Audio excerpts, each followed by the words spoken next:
नमस्कार, DSD news देख रहे हैं आप और आपके साथ मैं हूं देवाशीष कुमार। बिहार में विधानसभा चुनाव की सरगर्मियां पूरी तरह से तेज हो चुकी है। हालांकि नेता मंत्रियों का पार्टी दफ्तर में अभी जो है वो दौरा लगातार चल रहा है।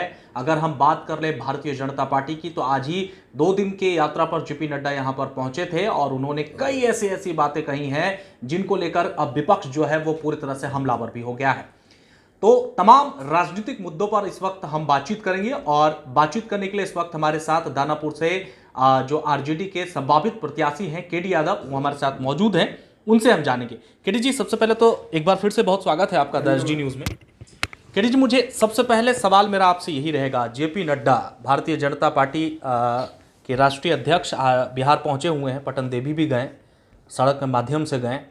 बड़ा अच्छा बताया उन्होंने कि 15 साल के बाद सड़कों पर फराटा भरते हुए मैं पटन देवी पहुंच गया, जाम नहीं मिली।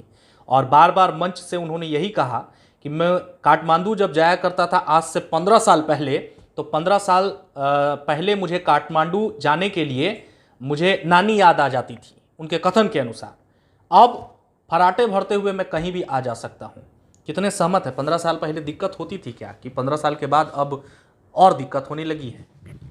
सबसे पहले मैं जेपी नड्डा जी से पूछना चाहता हूं कि आज आप कल आए हैं पटना, आप एरोप्लेन से उतरे हैं, आप काफिला के साथ अपने पार्टी ऑफिस घुसा।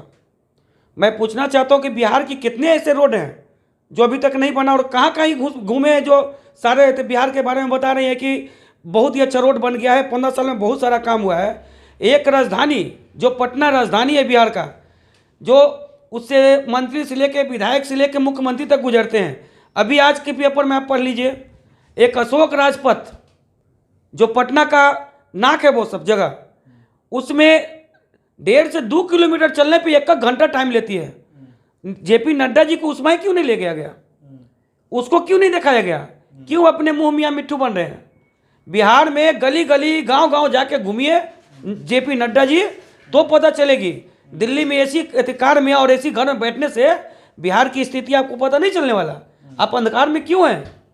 बिहार की जनता आपको खोज ले जाइए ना, और जाके जरा सा निरीक्षण तो कर लीजिए बिहार का।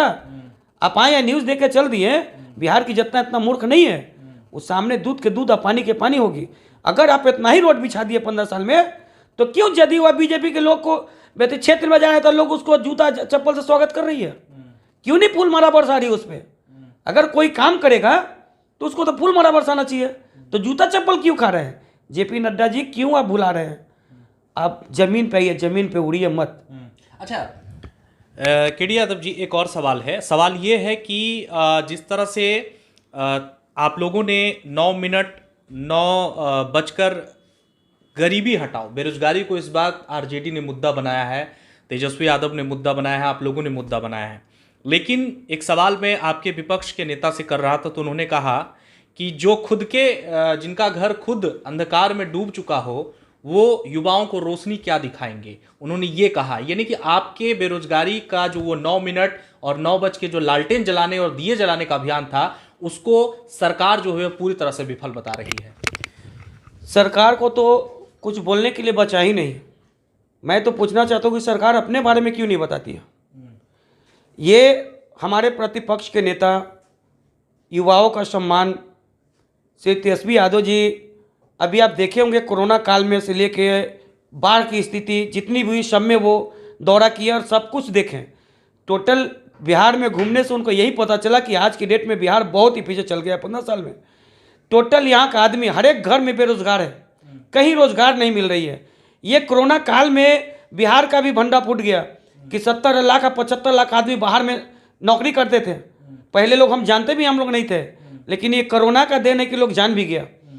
तो वो सारे बिहार में घूम घूम के आंकलन निकाले तो देखे कि सबसे ज़्यादा बिहार में भुखमरी, आपका शिक्षा और बेरोजगार लोग पड़े हुए हैं। इसीलिए उनका एक ही एम है कि वो 2020 में जब मुख्यमंत्री बनेंगे तो सबसे पहले आपका जितना भी हुआ है सबको रोजगार देने का काम करेंगे वो।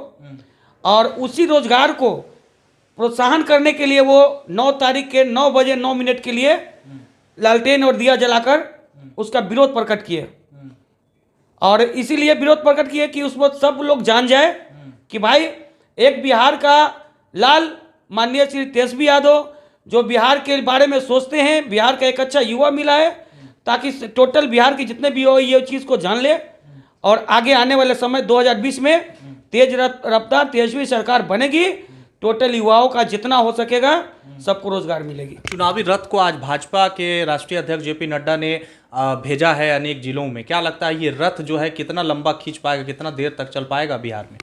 हम पूछते हैं कि जब जेपी नड्डा जी इतने बड़े नेता लीडर हैं, बीजेपी का वो राष्ट्रीय अध्यक्ष हैं, तो उनके पास नेता नहीं है क्या बिहार में प्रचार करने के लिए जो रथ को भेज रहे हैं? उनके पास नेता नहीं बचा है जो बिहार में जाके अपना घर तो घर प्रचार करे, बताएं कि हमने काम किया। तो वो रथ क्यों भेज, रथ के सहारा क्यों ले रहे हैं? इसका मतलब है कि वो टोटल फेल्योर है। ये जान रहे हैं कि बिहार में जाएंगे तो हम जूता लात खा के आएंगे, इसलिए अपने रथ को भेज रहे हैं। बिजली का बिल बढ़ गया केडी जी, बिजली का बिल बढ़ गया इसलिए कि बिहार में बिजली जो है वो जो तार है ना सोने की तार से आया है बिजली। सगरो अभी जहाँ से ले रहे वो 2.5 रुपये रेट है, तो यहाँ 7.5 रुपये रेट है। तो यहाँ बिजली के तार जो है हम लोग का सोना का बिछा दिया इन लोगों ने, इसलिए रेट बढ़ा दिया। अरे शर्म तो कीजिए, कहाँ किसको बुड़बक बना रहे हैं आप नेता है तो क्या बहुत बड़े होशियार है, जनता बुड़बक है यहाँ का, जनता सब जानती है। और ये 2020 में पुरजोर आपसे विरोध करेगी, आप टोटल आपसे हिसाब मांगेगी। हिसाब नहीं दीजिएगा तो हो सकता है कि आपका बाल मुड़वा के भी आने पड़े। अच्छा ठीक है, आप लोगों ने सरकार एनडीए पर जोरदार हमला किया है। मुझे ये बताइए, और बहुत बड़ा सवाल ये है, आप लोग अपने पार्टी के बहुत सीनियर लीडर रघुवंश बाबू को क्यों नहीं मना पाए, क्यों इस्तीफा देना पड़ गया रघुवंश प्रसाद को? देखिए, सबसे पहली बात है कि रघुवंश बाबू मेरा पार्टी का रीढ़ है। रघुवंश बाबू जो हैं हम लोग को मान सम्मान है। रघुवंश बाबू मेरा गार्जियन है और वो थे हैं और रहेंगे भी। रघुवंश बाबू का इस तरह का कोई न्यूज आया है, मैं पहले भी बता चुका हूँ कि जो जिस तरह से चिट्ठी आई उसी तरह से वापस जाएगी। कल भी मेरी सांसद माननीय डॉक्टर मीसा भारती जी पहुंची थी वहाँ मिलने के लिए उनसे। उनकी हालत अभी ठीक नहीं है। मैं भगवान से दुआ करता हूँ, मैं काली माँ से दुआ करता हूँ कि वो जल्द स्वस्थ हो। अस्वस्थ हो गए तो अपने घर पुनः वापस आएंगे। हो सकता है बीच में कोई बात हुई होगी, लेकिन रघुवंश बाबू ना हमको छोड़ने जा रहे हैं, न मेरे पार्टी को छोड़ने जा रहे हैं, और न मेरा पार्टी उनको छोड़ने जा रही है। उन्हीं का बनाया हुआ है, वही मेरे पार्टी का स्तंभ है। वो अपने घर छोड़ के कहीं जाने वाले रघुवंश बाबू को लोग बदनाम कर रहा है, विपक्ष वाले लोग। अभी कयास लोग लगा रहे हैं रघुवंश बाबू के बेटा को एमएलसी बनाया जा रहा है, उनको गवर्नर बनाया। अरे भगवान से दुआ क्यों नहीं कर रहे हैं कि रघुवंश बाबू ठीक होके घर तो आए? वो तो बेचारे आज मैं तो मालूम चला सूत्र के अनुसार कि वो वेंटिलेटर पे चले गए। हम लोग को यहाँ धुकुर धुकुर दिल कर रहा है। भगवान से दुआ करे कि जैसे जितना जल्दी हो स्वस्थ होकर घर लौटे, और आप लोग मजाक बना के रखे हैं। ये सब कोई बात नहीं है। रघुवंश बाबू पहले भी मेरे अभिभावक थे और आज भी है। अच्छा, आप दानापुर से किस्मत आजमाने जा रहे हैं। बहुत सवाल है मेरे मन में, दानापुर के जनता के लिए किस तरह से आप उनको आश्वस्त करना चाहते हैं? अगर आप जीत करके आते हैं तो एक मैंने पहले भी जब आपसे बात की थी और आज भी जो नए हमारे व्यूवर्स हैं वो अगर देख रहे हैं, तो दानापुर की जनता को क्या आप खास देंगे जो अभी तक उन लोगों को नहीं मिला है? देखिए, सबसे पहला बात है कि अगर पार्टी हमको सम्मान के साथ टिकट देती है तो मैं आश्वस्त कर देना चाहता हूँ जनता के ओर से कि जो भी 15 साल से वहाँ बीजेपी की जो विधायिका बैठी है, वो 15 साल से जो किला बना के बैठी, वो किला को ध्वस्त ये केडी यादव ही कर सकता है, क्योंकि केडी यादव के पीछे दानापुर की जनता है। और ये मैं आपको भी आश्वस्त कर देना चाहता हूँ कि मैं एक ऐसा व्यक्ति हूँ वहाँ का जो आज इलेक्शन आया तो नहीं, मैं सालों भर घूमता हूँ। हर एक इंसान की जहाँ जरूरत पड़ती है, जिसकी दुख हो सुख, मैं सबके साथ रहता हूँ। और मैं कभी जातिवाद नहीं किया, मैं हर एक जाति से मिल के रहा, और इसीलिए आज पूरे जाति के दिल में मैं बसता हूँ। और जब हम बनेंगे, देखिए अभी कोई मेरी पावर नहीं है, ना अभी हमसे कोई थाना सुन सकता है, ना एसडीओ सुन सकता है, ना बीडीओ सुन सकता है। जब हमको उस तरह की अगर जनता बनाती है, उस पावर में आते हैं, तो सबसे पहला बात है कि जो मेरे दानापुर विधानसभा, जिसमें दियारा क्षेत्र हो गया, उपरवार हो गया, जो जो उसकी समस्या होगी सबका लिस्ट बनेगा, और उस हिसाब से मैं दानापुर विधानसभा का काम करूंगा। और मैं एक ही चीज़ बताना चाहता हूं कि जिस दिन विधायक बन गया तो फिर दानापुर में मेरे सामने कोई पैरेलल खड़ा नहीं हो सकता है काम के मामले में।